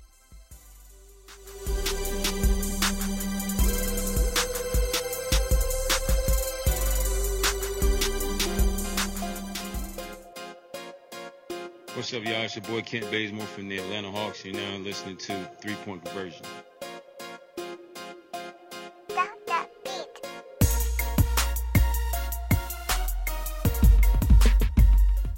Have you been looking for a radio station that gives you sports? I don't believe it! It's a touchdown! Entertainment? Are you not entertained? And other special interest talk shows? Well, isn't that special? All on one app? Yo, that's dope. What app is that? It's the Real 1100 AM app for WWE. Grab it for free in your Google Play or Apple App Store today. Hey, I'm Diana Taurasi from the Phoenix Mercury, and you're listening to the 3 Point Conversion Radio.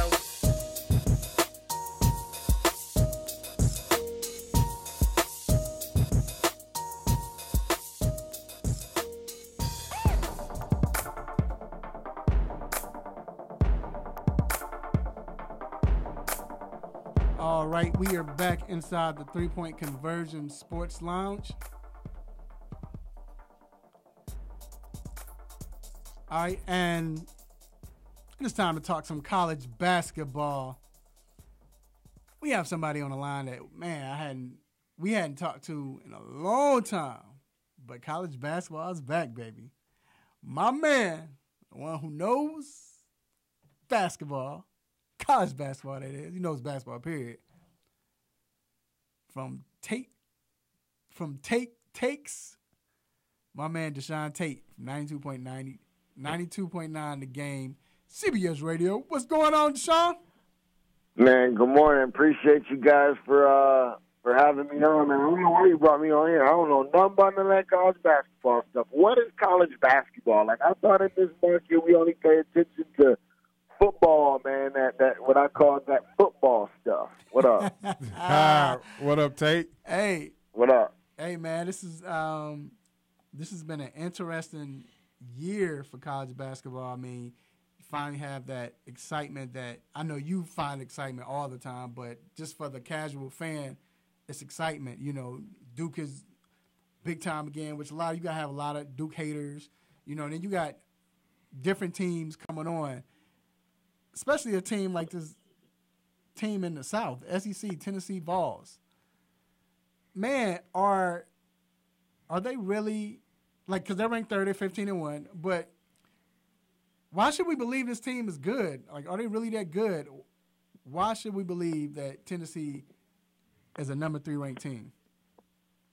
Well, besides the fact that Tennessee won its games to be put in that position, they have a very impressive resume, if you will, and they've been winning. I mean, they've been beating guys.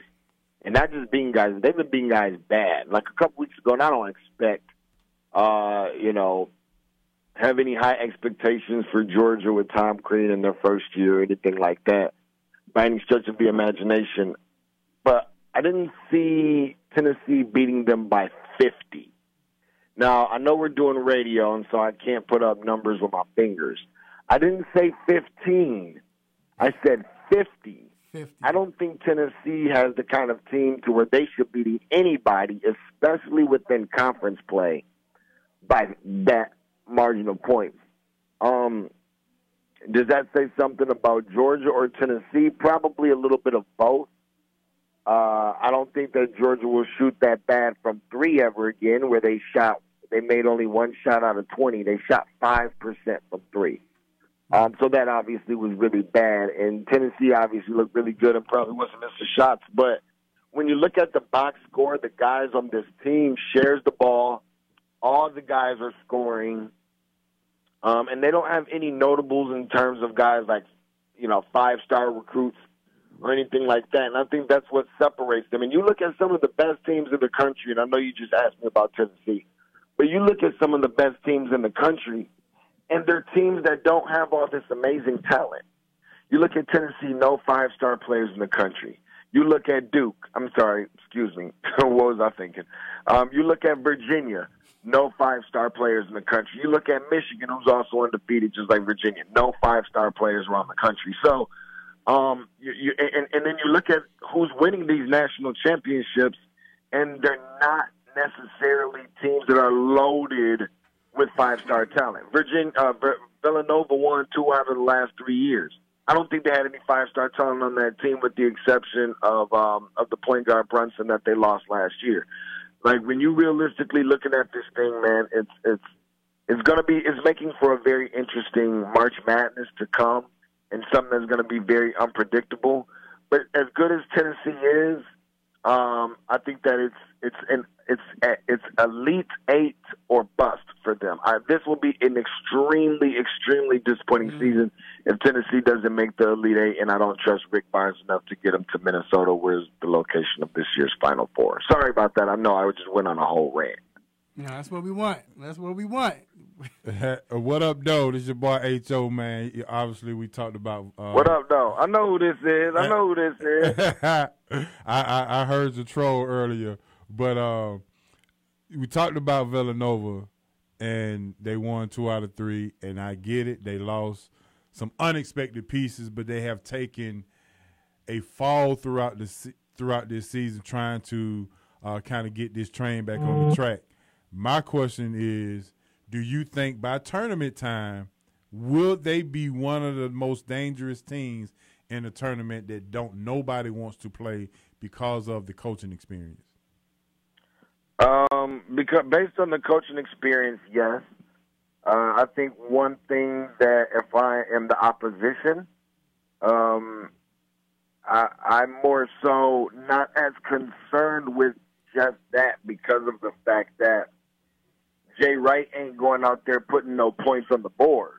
Right. However, they still have guys returning that played key pieces. Now, they lost 4 guys between Brunson and Bridges and Spellman and DiVincenzo. But they also have Phil Booth on that team. And Pascal, obviously, Eric Pascal. And Colin Gillespie is a guy that not a lot of people are talking about. And, Javon Quinterly came into this year with high expectations and barely got off the floor, and then kind of threatened to transfer maybe by saying there's a reason that this Villanova team was my second choice. Okay. On the team that he's playing for, is what he said. But they've kind of, got that out of the way, and they're playing much better. And I think they're only, lost 4 or 5 games. You look at most teams around the country, there's a very few that are close, that are not close to that. I mean, Michigan and Virginia's undefeated, but outside of that, most other teams pretty much have about 2 to 3 losses. So it's not a stretch for Virginia, and they're playing in the Big East, where right now, if I'm not mistaken, St. John's still leads the way. Mm-hmm. And Shamori Pons, who I think is the best point guard in the country, he's been out for the last couple games. And it's nothing for Virginia to get the ball back rolling, as I saw them take care of Xavier last night, which also is nothing to sneeze at. But it won't surprise me to see Virginia come away and win this thing. As far as the NCAA tournament, when I said come away and win this thing, I was talking about the conference. Right. But as far as the NCAA tournament is concerned, can they be dangerous? Yeah, because there's so many teams here that can beat so many teams, but can also be beaten by those teams. Right. And Villanova is just one of those teams that I can see them making a run, perhaps all the way to the Sweet 16. Maybe, and I know this is a stretch, but maybe the Elite 8 if they get hot. Right. But they can also be the team that loses in the first round, and there's a ton of teams that you can make those exact cases for. Gotcha. All right. Once again, we're here live with Deshaun Tate from 92.9 The Game, CBS Radio. You can follow him on Instagram and all the other platforms at Tate, T-A-T as in Tom, E, Take, T-A-K-E Sports. So Tate, Take Sports. All right. Let me intervene just for a quick second. Mm-hmm. Sorry about that. Take Sports. Tates Oh, my bad. T-A-K-E. It's all good. There's an S in between the Tate and the Take. Take Sports. Take Sports. Say that 5 times. Yeah, you can't say that 3 times fast, bro. I'll give you $100 if you can do that. You know what I'm saying? But it might be Monopoly money, though. Right. So, look, you mentioned Duke. You know, they don't have that many players. Oh, my bad. They do have just all-stars. But besides Zion Williamson, R.J. Barrett, Cam, all of them, what other players right now in college basketball who we should be keeping an eye on? Like, I mean, is there anybody you would say, man, keep an eye out on this guy right here, or players? One guy's been getting a lot of hype and moving up the draft board, and some people this week was talking about a potential number 3 pick for a team behind, you know, when we start talking about R.J. Barrett and Zion being off the board, which there's a significant drop, I think, and I think most people will agree with me. But a guy out of Murray State named Ja Morant, who is definitely an athlete, is definitely a scorer, and he's just one of the guys that like he just kind of came out of nowhere entering the season, and a lot of people didn't have him on their radar, including me. But he's clearly a really good talent. You're like, this guy can't be that good. And then next thing you know, you go and you're watching, and you're like, every game, it's like he keeps doing this over and over. It almost reminds me of Luka Doncic, right? When you first see, you're like, oh, okay, he's going to play tonight. Well, we'll see how long that lasts, you know? And then you turn around and you see it again, and you're like, dang, this dude, every time I look up, he kind of, you know, he look like he's putting some work in, but it probably won't last that long, you know? And then next thing you know, it's like, dude, this dude's doing this every night. Like, wake up, you know? And that's the kind of effect that he has had on the college basketball game. There's another kid that I like, and it's funny because H.O. was just asking me about the other night if there was a position at 2 for the Hawks, if there was a guy, who would you take? And I couldn't think of this guy's name for nothing, and I would challenge people to know who he is. And I'm going to tell you right now, Raphael, that if you don't know who this dude is, I'm kind of disappointed in you a little bit. Just half jokingly, half only. But this guy goes to Illinois. He's a Fighting Illini guy. He's a true freshman.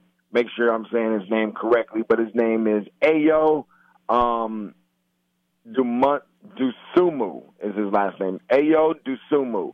True freshman, probably about a good 6'5". I think 6'6" is a bit of a stretch, but 6'4", 6'5", can score the basketball and is like uberly, not necessarily just athletic, but talented.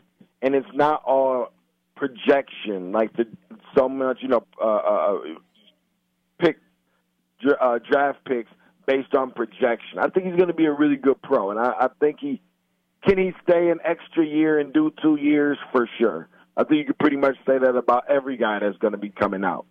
But this guy wouldn't surprise me to be a one and done and one of the biggest steals of the draft that people are going to look back later and be like, wow. Because this is going to be realistically a draft class that I think is going to be one of the worst in years. But Xavier Simpson out of Michigan is also a really good talent who helped that team last year get to the Final Four because of how well he plays defensively. And I don't mean to. I know H.O. keeps saying I'm trolling, and I promise I'm not trolling. But I heard Jay Billis say yesterday that he thinks Trey Jones was the best defensive player in the country. And not only do I not think he's the best defensive player in the country, but I don't think he's the best defensive guard in the country. This guy, Xavier Simpson, if you ever watch him play, the starting point guard for Michigan, he's the real deal on the defensive end. And one of the biggest difference makers for Michigan this year and why they're undefeated is because he just so happened to put an offensive game with that defensive game. Now, it's not a pretty style of play, not just him, but the team in general, and that's why them in Virginia is not necessarily getting the recognition I feel that they deserve. Because there's very few teams in college basketball this year that seem like they kind of picked up where they left off, right? We see that they're balling this year. We saw last year they were balling, but it looked like they didn't skip a beat. There's 3 teams right offhand that I can say that was the case for, That's Michigan, even after losing Mo Wagner. That's also Virginia, and that's also Buffalo. 3 teams that look like after the season was over, they just picked up and started rolling all over again. So there you have it. My man, Deshaun Tate, the knowledgeable one. Once again, follow him on 92.9 The Game, CBS Radio in Atlanta. Also, Tate's, T-A-T-E-S. There you go. T-A-K-E, Sports. My man, appreciate you for coming on, man. And, of course, you know we're going to have you back. You have a great, wonderful weekend. Go ahead. What you going to say? No doubt, man. You all as well. Many blessings to you. Appreciate you for having me on. Are you sure that's everything? Because, you know, I can sit here and run this stuff down to you all day long. Let's hurry up. Let's hurry up and get this Super Bowl and all this other little nonsense crap out of the way so we can start finally getting to the real stuff. 94 feet on campus on the hardwood. Appreciate you guys for having me, man. Thank you. And Jay Billy said arguably anyway. All right, we're going to take a quick break. Love having him on the show. We'll be right back for the weekend picks. Or I should say championship picks. We'll be right back.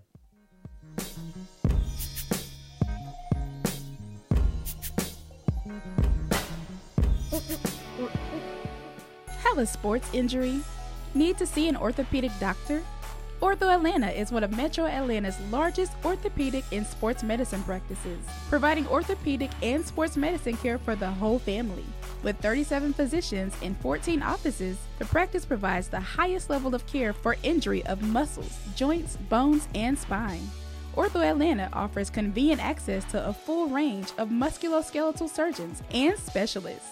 Ortho Atlanta offers on-site physical therapy, pain management care, MRI imaging, and workers' compensation care. The Ortho Atlanta Surgery Centers in Austell and Fayetteville provide cost-effective, same-day surgical procedures in an accredited outpatient center. Hip, knee, shoulder, or back pain?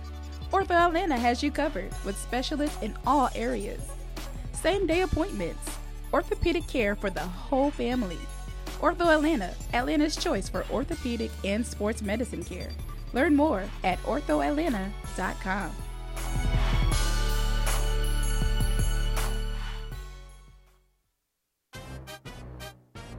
What's up, man? It's Metal World Peace. Shout out to the 3-Point Conversion Radio.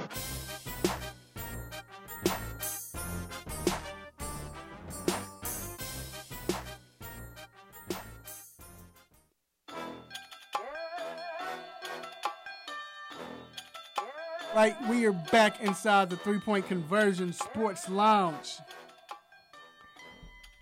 Time for our picks. First of all, I guess we do this. We can't do upset of the week. We're not doing counterfeit teams. Just pick one. But quickly, well, before we get there, who is your nosy neighbor? Watch. Dallas Cowboys. Just to see who they're going to hire for the OC. I mean, I just think that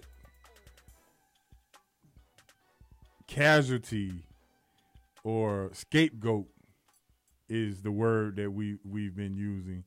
And many people said that the offense has not performed up to par based on the talent that they had, and you waited to this late in the season to actually fire your offensive coordinator. G say, well, Jason Garrett, go take over.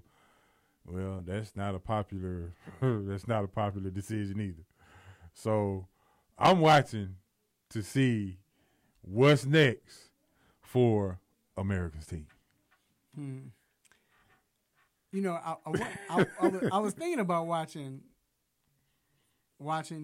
Peters from not Kansas City, but from the Rams. You know, see what happens with his matchup. Is he going to play well? But honestly, my nosy neighbor watch is on this situation with Kyler Murray. I want to see now, since he's put this out that he's coming to the NFL, I want to see what he does, but not only him, just the whole situation. I want to see what the Oakland A's come and do. You know, so I'm peeping through the window watching that and just see how it plays out now, because he shocked everybody. And this came from just, to me, 1 week when he that last week of the season, he won the Heisman Trophy. Everything shifted and everything changed. None of us saw this, so that's my nosy neighbor watch. Who you got? NFC? Rams. Got the Rams? Yeah. I'm a Falcon fan. That's an emotional. That's why pick. you talking on down. Come on, man. That's an emotional pick. Who you have? Even though it will be a public safety issue, if they win and come down here, I'm picking the Saints. Yeah, I have the Saints too. Where's Rick at? Where's Rick? That's what I want to know. But I have the Saints winning. Also, this is hard to win. I think the Rams can win, but it's just hard to win. They're fighting against history. Peyton and Breeze have never lost a playoff game in the Superdome. Voodoo, all that crap. You know? They beat him before. I know Aqib Talib will be there, but so yeah, I think the Saints can beat. I mean, I think the Rams can beat them, but like you said, it's I don't see them losing. AFC Chiefs. Oh, going with the hot hand. Who's hotter? Chiefs or the Patriots? 50 touchdown, hot. Yeah, 50, he's gonna melt some of that if some of that chill today.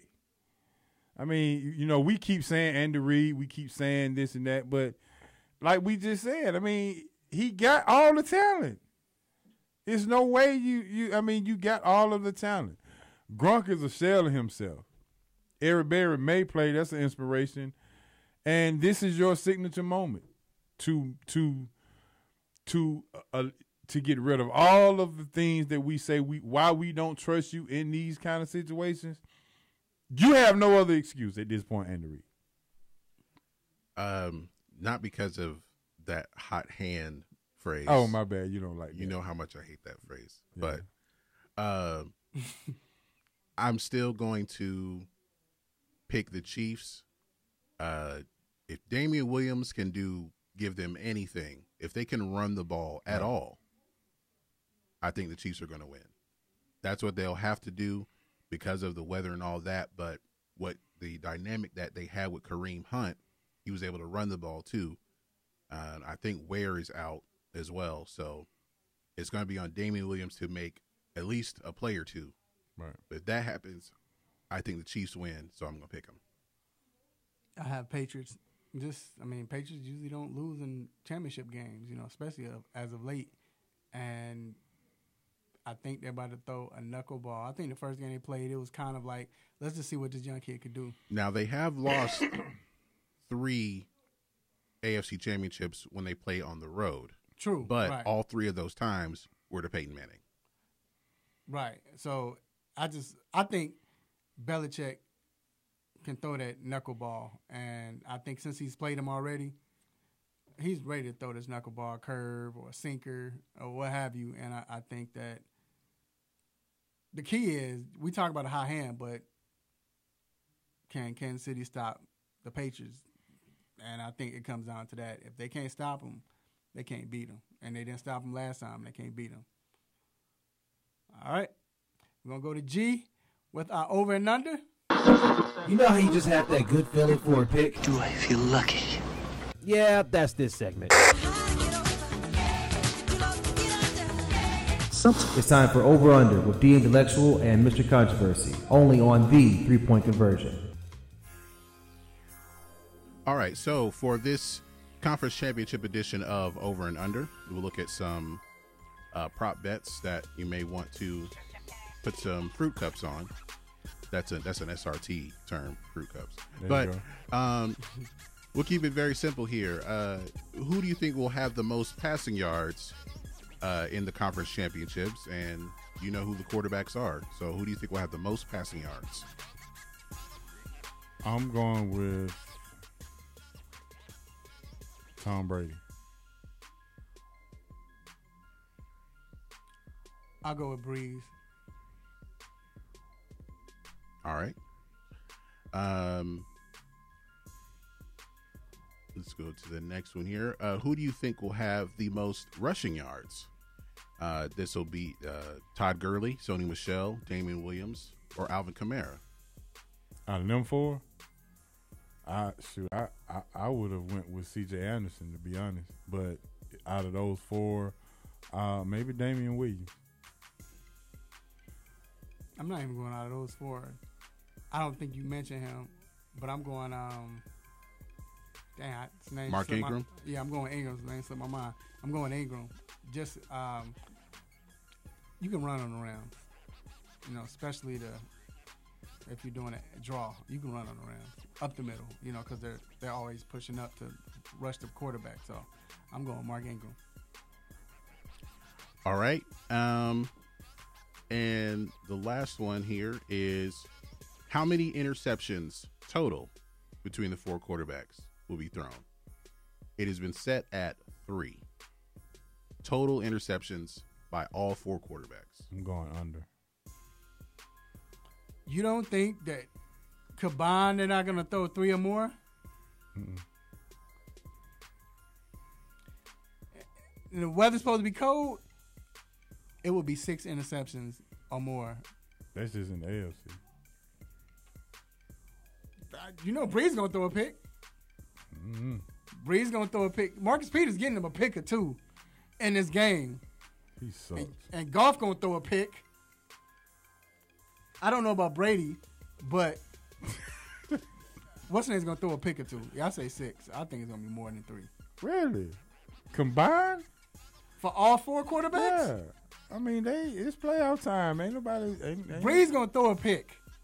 There's one. Goff going to throw a pick. Going to throw a pick. That's 2. I think Breeze going to throw 2 picks. Oh. And I think your boy's going to throw 2 picks. Mahomes. So I say 5 or 6. I think 6. I don't think Brady's going to throw one, but you never know. But I got 6 easily. Okay. Easily. They're going. Go ahead. So that concludes our weekend picks. We're going to take a quick break. What's on our mind?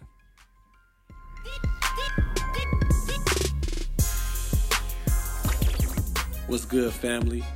I'm Marlon Sucker Free Jones, a Sucker Free Life Double LC, and I'm locked in every Saturday to the best sports show on the planet, the 3-Point Conversion, where no team or no player is off limits. So let's talk sports, the best of the best, the worst of the worst, and everything in between. Can you dig that?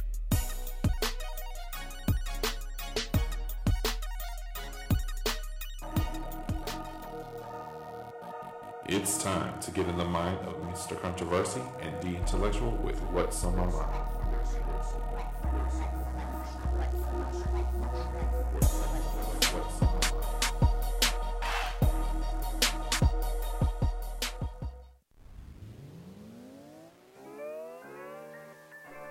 All right, we are back inside the 3-Point Conversion Sports Lounge. This is What's on My Mind. It was brought to you by Sucker Free Life LLC. Make sure you choose your truth for the world to see, because everyone can be sucker free. Purchase your apparel today, facebook.com/Sucker Free Life LLC. That's SUCKA. So, what's on my mind?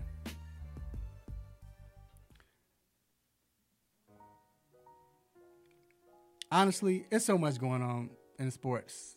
I'm probably just gonna ram. I could talk boxing, NBA, NFL, what have you, but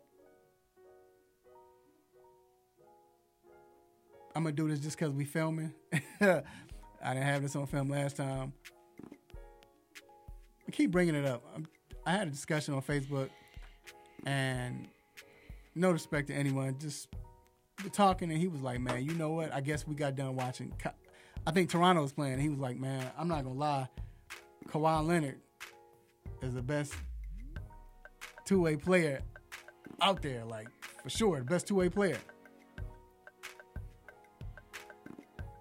Bro, either he's great, a player, a good player, or he's just a player. What's a two-way player? Or maybe we should say one-way player. He's a one-way player. He only plays on the offensive side. The object of playing basketball is to play offense and defense. It's funny because back when I grew up watching basketball, Remember, they would just say, like Neek. Yeah, Neek, he nice. He just don't play defense. That's what you heard all the time. They probably didn't say that here in Atlanta, but, 'cause they want to hide that. But that's what they said. Oh, he just plays. But with Jordan, they never said, oh, he's a great two-way player. With Pippen, oh, he plays. No, he's a great player. But now we want to hide the weaknesses of these players and deem the players who play on both sides two-way players. NBA should just ban that term. As a matter of fact, from here on out, when Minnesota comes to town, Toronto came twice, I think. I don't know. But Minnesota, who else plays defense and offense? Memphis? I don't know. I mean, as far as the player has a player. They have a player that plays offense. But yeah, it's a two-way player. But when they come in, it's not LeBron anymore. Like, say the Sixers. People say that about Jimmy Butler. That's what I said. That's what I meant. Jimmy Butler. I'm thinking Minnesota. When Jimmy Butler comes in town, that's what I'm gonna ask him. When Chris Paul comes in town, I'm gonna ask him that. When you hear this term two-way player, do you take that offense? Because you play like you're supposed to play, whereas other players, all they do is play offense. So I'm sick of the two-way player. They need to ban it, and that's my rant, and that's what's on my mind. I hate that. That drives me crazy. I see. Very, very vocal about that. Well, I'm gonna be vocal about this. And I'm gonna stick to basketball, like you. And we just had a player in James Harden who has basically averaging 37 points a game at this particular point over the last 10 or 15 games or 10 games or whatever the case may be. Back-to-back games, 57 and 58. But in those games, he took an L. Are you more impressed with this fact that he can put up 50? Or can you say, well, what's the point of putting him up if you can't even win? My rant today is, why do we, if we just playing for the stats, then we don't need wins or losses. I think we need to channel our sports to where let's make winning a value instead of, well, I can get 60, I can get 50. But if you lost, what really does it matter? I mean, you got some players just got a whole bunch of stats. They'll get to the Hall of Fame, but the greatest thing ever, which is why we play team sport, is to say that we won this trophy together. And I think the fanboy fandom comes out when we see players just put up stats with no W. And I think it sends the wrong message to a team sport. And I think we really need to come off of that and get back into why we really, really play this game, and that is to win as a team. And that's what's on my mind. All right. Gonna do this quickly because we're behind time. I think he just need help. He don't have no help right now. But anyway, I feel you though. But hey, I just want to thank everyone who listened, everyone who's participated. I want to thank Deshante for coming on. I want to thank Ortho Atlanta. I want to thank Cindy Cuz Barbershop. I want to thank Sucker Free Life LLC, Princess of the 3-Point Conversion, Miss Crystal Dayon. I want to thank G. I want to thank H.O., my man D Intellectual, everyone who listened, family and friends. We appreciate you. Make sure you love on family. Let them know that you love them. eat good, watch these sports, big games, fight, everything. Same time, same show next week. Same crazy host, same sports nonsense. Until then, will you miss me? I'm out. Peace. Holla.